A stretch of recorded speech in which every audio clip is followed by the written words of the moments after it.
মুর্শিদাবাদ ঘটক। আপনারা দেখছেন যে ছিম তুলছি আমি।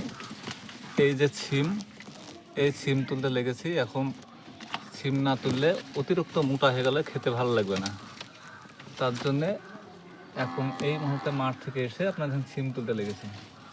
তো ছিমের কোয়ালিটি খুব ভালো হয়েছে। দু একদিন পরে যদি মনে করি যে আপনার 1 কুইন্টাল তুলবো, তো 1 কুইন্টাল হবে। তো এখন আপনার এখানে একটা যেগুলো মোটা হয়েছে সেগুলো তুলছি। আর আপনার পোকা লেগেছে অনেক, হ্যাঁ, সেইভাবে দেখেন ছিম অনেকগুলো দেখেন। বালতিতেও আছে, এখানে বালতি, এই বালতিতে আছে।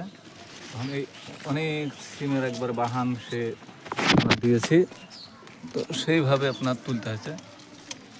তো আপনারা এই ভিডিওটা শেয়ার করবেন। আমি ঘটক মানুষ, সবাইকে তো সব রকম ভিডিও দিতে হয়। তো আপনার এইভাবে তুলতে হয়েছে।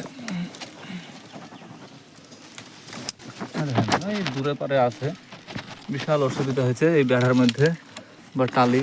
এখানে এই টালির ওপরে আছে এই রাস্তা, এখানে টালির সাইডে বিশাল একদম সিমের বাহান।